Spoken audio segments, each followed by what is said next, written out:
receiver that's not getting their money. You know what I'm saying? So, I mean, like I said, a quarterback will never have to go through this. Defensive linemen, defensive stars, or defensive players, like I said, it's going to affect everybody but the quarterback. So let me know what you think about this whole NFL running back situation. I think the NFL just doing this because they're bored. They don't really have anything else to do. Like, who's going to sit there and watch training camp all, like, come on. But, I mean, I guess, to make up a story, you got to make it a good one, right? Like, oh, okay, they sit down all around the table. They have this big ass table and they sit all the way around it. And they say, you know what? Let's bring up, we're going to not pay running backs. Oh, that's a good one, Bob. That's a very good one. Yeah, let's not pay running backs. And 2 years later, 3 years later, let's not pay wide receivers. And 4 years later, 5 years later, let's not play defensive ends. Yeah, we're going to see a lot of defensive ends players hold out. You know what I'm saying? Like, it's corporation. It's just how people, it's just how big corporations act, They make up stuff so y'all can believe it, which y'all obviously are going to believe. NFL players don't even get guaranteed money if it's not coming from endorsements. So yeah, you know, like Bob Myers, the owner for the Texans. We cannot let the inmates run the asylum. And look how he got backlash for that. Not only did he die, but he had to release the team. He had to sell the team. I don't know who owns it. I think his wife owns it now. But yeah, he let that he I don't know if it was on Twitter. I don't know if it was on Instagram, but he said that, and obviously it was a whole entire backlash. We cannot let the inmates run the asylum.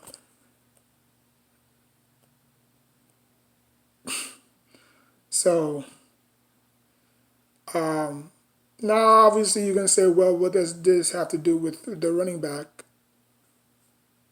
Again, same scenario. We cannot let the inmates, who's the inmates? The running backs, run the asylum. What's the asylum? It's a prison cell, right? It's where crazy people live, where crazy people are. Like people that's messed up in the head. We cannot let the inmates run the asylum. So we can't let these running backs step all over us.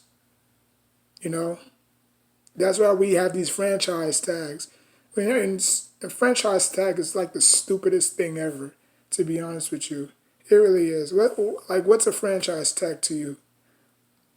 Like what if McDonald's or Burger King or Popeyes franchise tag you? No, we're gonna franchise tag you. We're not paying you by hour. We're just gonna pay you. We're just gonna pay you $4 an hour. Like $4 an hour. Like I can't use this to feed my family. You know what I'm saying? Like, but I mean, like I said again, man. I really appreciate running backs, man. All 32 teams, all 32 fans appreciate running backs. Because when they're gone, you're going to miss them dearly, which is never going to happen, but the value of a running back is going down. So value a running back more than a tight end. I'd rather see a running back more than a tight end, more than a receiver. Like I said, the only thing a running back needs is offensive line to open up the holes. Obviously, they need a tight end, they need a receiver, they need everything. It's like an engine train. They need everything to work. But they mainly need the offensive line. The offensive line is probably 80 to 90% of what they produce.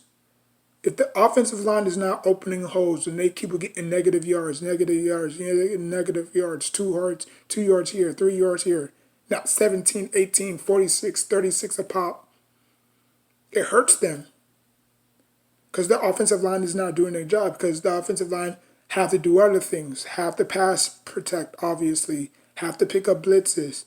You know what I'm saying? They have to give, they literally have to turn the defensive end or the defensive tackle, left or right, so the running back can have a hole to burst out of to make, ends meet, you know what I'm saying, to have his yards. But if a running back is not, if the offensive line is not opening the holes and they keep getting stuff for negative 2, 3, 4 yards, and then the quarterback is going to have to force to throw 45 times a game because the running game is not no good. Prime example, the New York Giants. When the New York Giants were bad, their offensive line was bad. It was bad. It was real bad. So the offensive line is important to a running back. So owners, pay running backs. Just pay them. If they get hurt, they get hurt. That's the nature of the game. If the quarterback, if the running back gets hurt, they get hurt. But you cannot sit there and say, well, what if this happens? Well, what if this happens? Like, you can't think like that. You just have to risk it. It's not going to cost you. I mean, y'all generate billions and billions of dollars. Like, is that going to set y'all team back 2, 3, 4 years? No.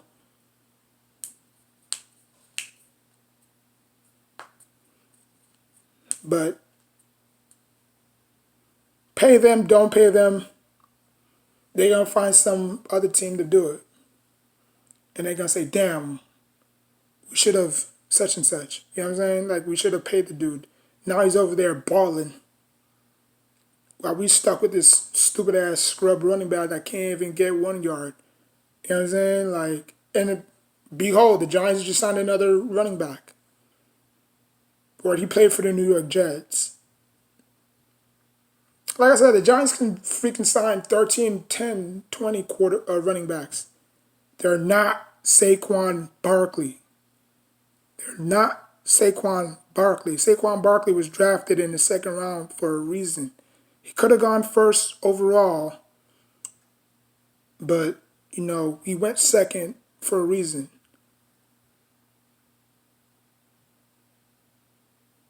So, pay him, don't pay him.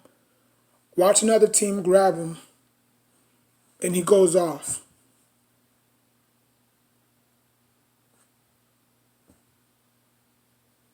Like, comment, subscribe. Till next time, take care of yourself and each other.